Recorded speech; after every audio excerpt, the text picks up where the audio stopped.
Good morning वाला क्यों। जैसा कि आप लोगों को पता है हम लोग अपनी एक्सरसाइज 9.2 का डिस्कशन कर रहे हैं। तो हमारी जो बताई चल रही है क्या है 9.2।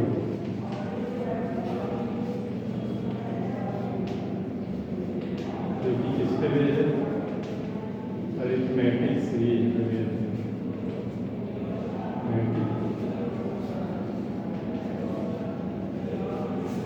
अरिथमेटिक सीरीज में बेस है। आप देखोगे कि हम लोगों ने क्वेश्चन नंबर फर्स्ट और सेकेंड का डिस्कशन कर लिया था। आप लोग घर में क्वेश्चंस जरूर से जरूर करिए, अगर नहीं आते तो आप पूछ सकते हो, स्कूल भी आ सकते हो, क्लासेज स्टार्ट हो गई हैं। जैसा कि आप लोग क्वेश्चन नंबर थर्ड देखोगे, क्वेश्चन नंबर थर्ड हमने सेकेंड का डिस्कशन कर लिया था। क्वेश्चन नंबर थर्ड है कि किसी समांतर श्रेणी का प्रथम पद 2 है। प्रथम पद मतलब कि फर्स्ट टर्म इक्वल टू 2 दे रखा है।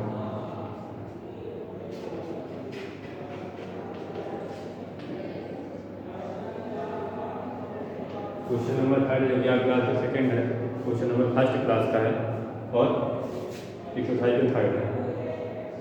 कह रहा है कि प्रथम 5 पदों का योगफल अगले 5 पदों के योगफल का 1/4 है। ठीक है, तो अब यहाँ से मान लो माना लेट कॉमन डिफरेंस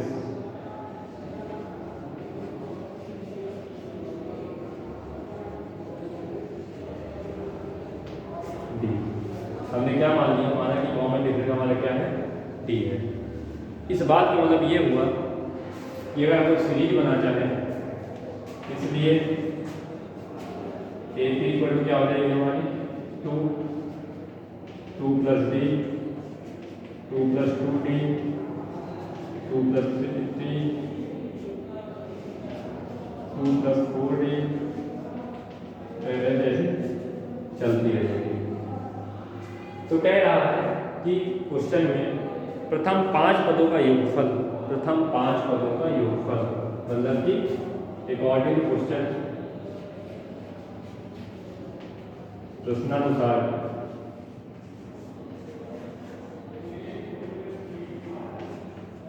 कह रहे हैं कि प्रथम 5 पदों का योगफल, प्रथम 5 पदों का योगफल क्या हो जाएगा, सम ऑफ फर्स्ट 5 एलिमेंट्स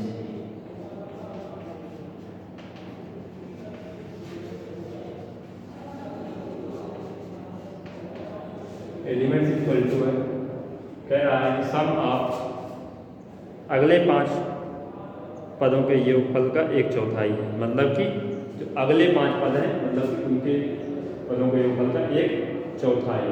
पहले 5 पद थे, फिर इसके बाद अगले 5 पदों का योगफल, अगले 5 पदों का योगफल क्या हो जाएगा, मतलब क्या हो जाएगा 10 पदों में से क्या है 5 पद माइनस कर दिया, अगले 5 पद अगर लेना है तो कहाँ से लेंगे, ये first second third fourth fifth next 5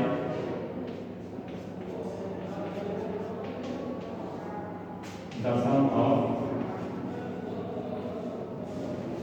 next 5 elements या next 5 terms by 4, इसका क्या है 1/4। तो सम ऑफ फर्स्ट 5 टर्म्स क्या हो जाएगा 5/2 2a, एक जगह हमारा क्या फर्स्ट टर्म हमें 2 लेकर आता है 2a + n-1 × d, d हमारा d/2 5 n/2 2a + n-1 × d। और नेक्स्ट 5 टर्म क्या हो जाएंगे 5/2 2 × a। अब नेक्स्ट के लिए जो पहला टर्म काम करेगा कौन सा, छठवां पद काम करेगा। 5 टर्म ले चुके हैं, अगले लेना है तो नेक्स्ट के लिए पहला पद कौन काम करेगा, छठवां पद जो होगा। तो 1 2 3 4 5 छठवां पद क्या होगा 2 + 5 प्लस n-1 × d by 4, मतलब कि अपान में 4 दिया जाएगा। ठीक है, तो ये अगर आप लोग इक्वेशन बना दी होगी तो आगे क्या है, ए की वैल्यू पता है, डी की वैल्यू यहाँ से पता कर लेंगे, डी यहाँ पर चल गया था हमें क्या क्वेश्चन सॉल्व हो जाएगा। देख लेते हैं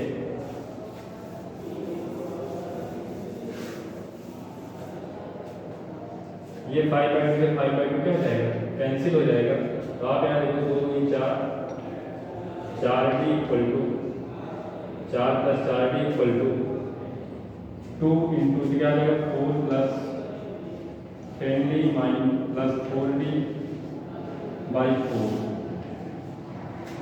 4 इधर जाएगा 4 × 16 4 × 16d बराबर 4 + 10d प्लस 4d। तो आप यहाँ देखोगे क्या हो जाएगा,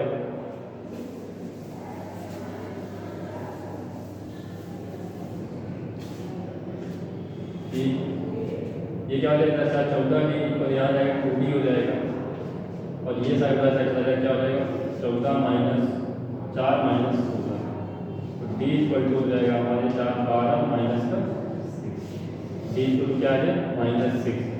अब आपसे जो क्वेश्चन पूछा उस पर आ जाते हैं। क्वेश्चन कह रहा है कि सिद्ध दर्शाइए कि जो इसका 20वां पद होगा -112 होगा। तो फाइंड क्या करना है, T20 फाइंड करना है। T20 इक्वल टू हो जाएगा a + 20 - 1 into d, that equal to a के टू 20 - 1 19 इंटू -6 प्लस माइनस का 114 बराबर माइनस का 112। यही क्या हो जाएगा, आंसर हो जाएगा। समझ में आई बात, यही क्या हो जाएगा, इसका आंसर हो जाएगा। यही हमसे बोला कि जो 20वां पद होगा हमारा क्या होगा, माइनस का 112 होगा। ये हमें सिद्ध करना था, तो ये हमारे इसका प्रूफ हो गया। ऐसे ही क्वेश्चन नंबर हमारा 4 है, कह रहा है कि समांतर श्रेणी के कितने पदों का योगफल कितना होगा। ठीक है,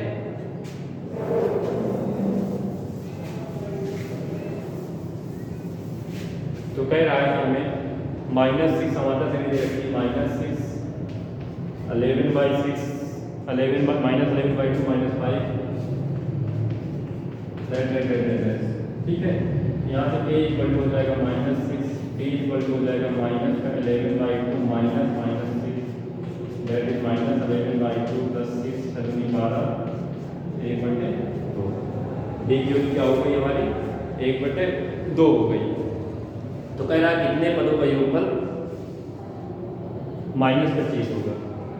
तो ऐसे इक्वल टू हमने रखा है -25। हमने मान लिया n पदों का योगफल क्या है -25 है। यहाँ कितना हो जाएगा n/2 2a + n - 1 into d equal to -25। n/2 मतलब इसका भी फाइंड करना है, 2 इंटू a की वैल्यू क्या है -6, और यहाँ से हो जाएगा n की वैल्यू फाइंड करनी है -1, d की वैल्यू क्या है 1/2 इक्वल टू -25। आप यहाँ से अगर सॉल्व करो तो अगर 2 से अंदर मल्टीप्लाई कर दो क्या हो जाएगा, 2 से 2 अलग आंसर, तो यहाँ से हो जाएगा नहीं, या तो एलसीएम ले लो, हो जाएगा n/2 हो जाएगा 2 या 4 7 12 24 प्लस n - 1/2 इक्वल टू -25। अब आप यहाँ पे देखोगे कि ये जो हमारा हो जाएगा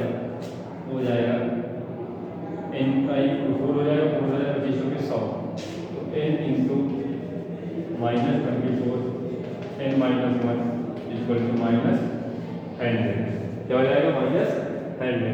यहाँ से हो जाएगा -24 into n plus n into n - 1 equal to -100।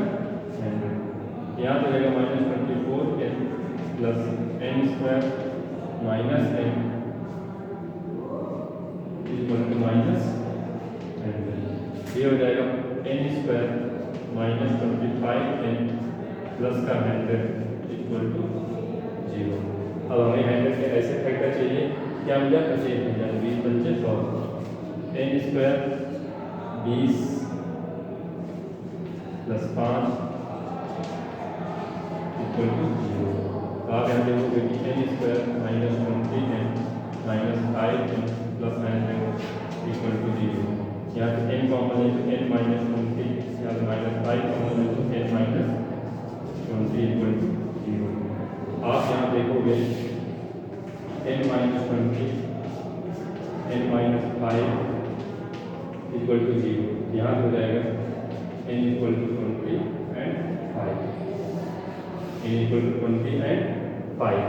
अब आप लोगों को देख लीजिए किसका सम -25 हो रहा है, 20 पदों का हो रहा है कि 5 पदों का हो रहा है। ठीक है, आप यहाँ देखोगे, यहाँ पर वैल्यू रख देंगे, यहाँ पे हम मान लो 20 पद रखते हैं, यहाँ पर 10 और यहाँ तक सॉल्व करो, यहाँ चेक कर लीजिए जो भी वैल्यू दो में से एक सेटिस्फाइड कर जाएगी वहाँ पे क्वेश्चन को, तो वही वैल्यू हो जाएगी, या 20 या 5, दो में से कोई एक वैल्यू होगी। ठीक है, तो आप देख लीजिए, चेक कर लीजिए, जो भी हो आप लोग आसानी से देख सकते हो।